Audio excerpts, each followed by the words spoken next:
आज मैं आपको एक कहानी सुनाता हूँ। ये कहानी आपने पहले भी बहुत बार सुनी होगी, लेकिन इसके बाद मैं आपको समझाऊंगा कि कहानी किस लिए होती है। एक बार इंद्र इंद्र किसे कहते हैं? इंद्र कहते हैं राजा को। जो राजा होते हैं उन सभी को इंद्र कहते हैं। इंद्र कोई नाम भले ही रख ले, लेकिन इंद्र पर्याय होता है राजा का।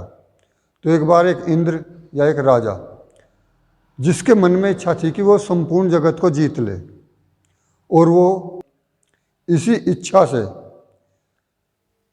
अपने आसपास के सभी राजाओं पर आक्रमण करता चला गया और उन्हें जीतता चला गया।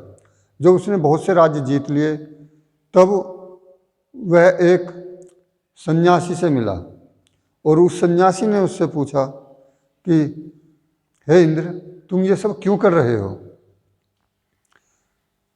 उस इंद्र ने कहा कि मैं इस जगत को जीतना चाहता हूँ, इसको भोगना चाहता हूँ।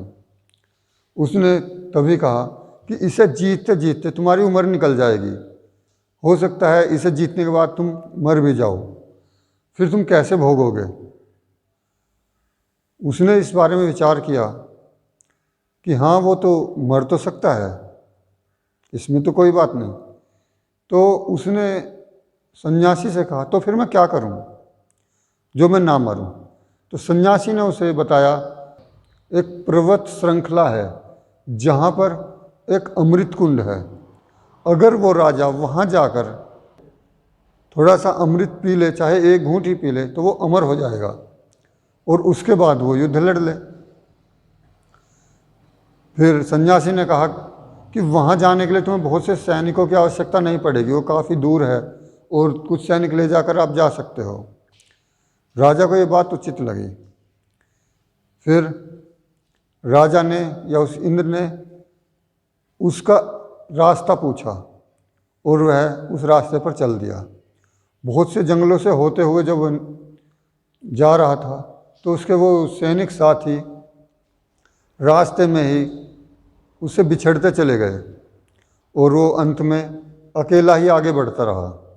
काफ़ी पर्वतों को पार करने के बाद वो एक जगह पर पहुंचा, जहां पहुंचने पर उसे ऐसा लगा कि वो उस अमृत कुंड के पास पहुंच गया है, और थोड़ा रास्ता तय किया और गुफा में गया और उसके अंदर उसे वो अमृत कुंड मिला। और वो वहाँ पे बहुत खुश हुआ उसे देखकर, क्योंकि वहाँ तक जाने का जो उसका वो रास्ता था वो काफ़ी कष्टप्रद था, और काफ़ी कष्ट पाने के बाद जब कोई भी अपने लक्ष्य को प्राप्त करता है तो उसे उसकी बहुत खुशी होती है। राजा भी बहुत खुश हुआ और उसे ऐसे लगने लगा कि अब वो अमर हो जाएगा। इंद्र ने जैसे ही अमृत कुंड से कुछ जल लिया पीने के लिए, तभी वहाँ एक पक्षी आया और उस पक्षी ने कहा कि हे राजन, रुकिए, आप क्या कर रहे हैं? उसने कहा कि मुझे ये अमृत पीना है और मुझे अमर होना है, मैं इसके बाद अमर हो जाऊंगा।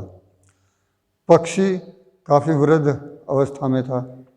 उसने कहा कि पहले आप सोच लो, चिंतन कर लो कि इस अमृत के बाद आप अमर हो जाओगे, मर नहीं सकते। अब आपके सामने दोनों चीज़ें हैं, जीवन भी है और मृत्यु भी।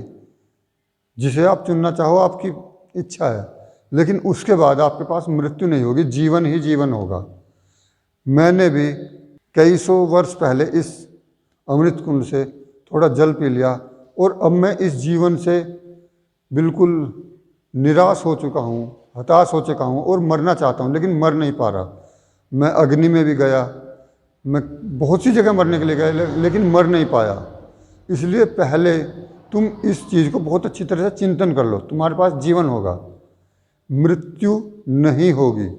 तुम तड़फ रहे होगे तो भी नहीं होगी। क्या तुम ऐसा जीवन लेना चाहोगे? उस इंद्र ने थोड़ी देर चिंतन किया, तभी उस पक्षी ने कहा कि आप जीवन को समझते कैसे हैं? जीवन है क्या? जीवन को जीने की शैली क्या है? क्या आप ये सोचते हैं? आप इसे सोच कर देखिए। उसके बाद इंद्र ने थोड़ी देर के लिए चिंतन किया, सोचा और उस अमृत को वहीं छोड़कर वापस चला आया। ये कहानी आपने बहुत बार सुनी होगी। तो बात ये नहीं है कि ये कहानी आपने कितनी बार सुनी। अब जो इसमें मुख्य बिंदु है वो ये है कि मान लो ये कहानी 100 व्यक्तियों ने सुनी, जिनमें से 50 व्यक्तियों ने कहानी बस कहानी के रूप में सुनी और भूल गए, कोई मतलब नहीं। और जिनमें से 40 व्यक्ति इस उसमें लगे रहे कि ये कहानी झूठी है या काल्पनिक है, और वो यही सोचते रहे, इसी बात पर बहस करते रहे कि ये कहानी झूठी है या काल्पनिक है। और जो 10 व्यक्ति थे, उन 10 व्यक्तियों ने ये चिंतन किया कि कहानी ना तो काल्पनिक होती है और ना ही झूठी होती है, ना सच्ची होती है। कहानी ज्ञानवर्धक होती है, कहानी हमसे कुछ कहती है और हमें वो चीज़ सीखनी है। अब आप यहाँ चिंतन कीजिए, जो 50 व्यक्ति जिन्होंने इस कहानी को सुना और भूल गए, उन्होंने इससे कुछ सीखा नहीं, शायद 10, 20, 50 साल में वो नहीं सीखेंगे। उधर जो 40 व्यक्ति थे जो इसी बात में उलझे रहे कि ये कहानी सच्ची नहीं है, झूठी है या काल्पनिक है, वो 10 साल में, 20 साल में, 100 साल में इससे कुछ सीख पाएंगे? शायद नहीं।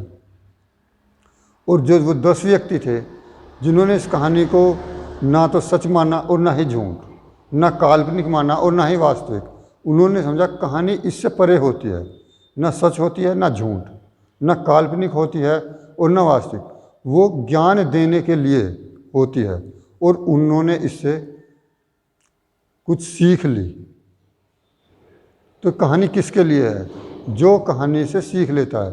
ये कभी भी आपके सामने कोई भी पुस्तक आए, कोई कहानी आए, कुछ भी आए, उसमें इस पर समय व्यर्थ मत करना कि यह काल्पनिक है या वास्तविक है, यह सत्य है या झूठ है। वो कहानी या वो पुस्तक क्या कह रही है, महत्वपूर्ण ये है। वो आपके जीवन को, वो हमारे जीवन को एक दिशा देती है, कुछ सीख देती है, ये महत्वपूर्ण है। इसके बाद जीवन का एक सिद्धांत है, जीव के जीवन का सिद्धांत है, उसे मैं बताता हूँ। मनु के बारे में बहुत से व्यक्ति कहते हैं झूठ है सब, सत्य या सत्य है, काल्पनिक है, सब। इसलिए मैंने कहानी आपको पहले सुनाई। मनु किसे कहते हैं? मनु कहते हैं शरीर को।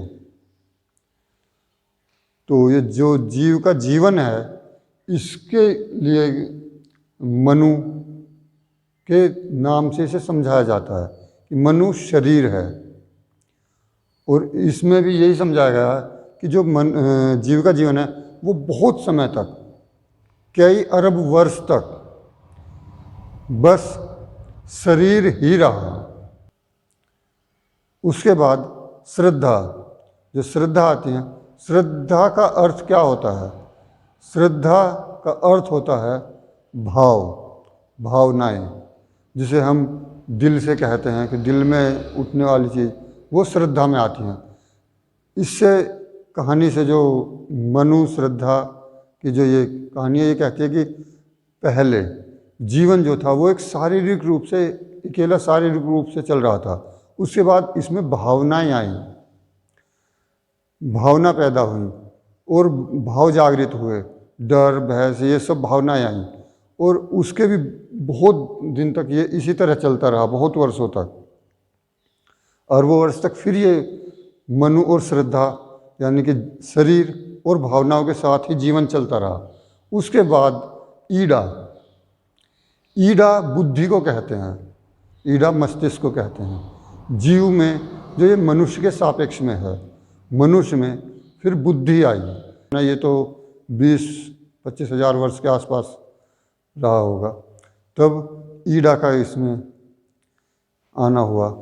तो ये जो मनु, श्रद्धा और ईडा है, ये हमें जीवन को समझाता है। मनु शरीर है, श्रद्धा उसके भाव हैं जो कि बहुत बाद में हमारे शरीर में आए हमारे में। और उसके बाद ईड़ा, ईड़ा बुद्धि, जो बुद्धि तो अभी 20-25 हज़ार वर्ष पहले ही विकसित हुई है। और अब मनु, श्रद्धा और ईड़ा, इन तीनों का जीवन ये चल रहा है, ये ही जीवन है। इसके बाद अंत है। ये जीवन है, जीवन का एक तथ्य है, सिद्धांत है। इसमें सही या गलत होने का कोई अर्थ नहीं है।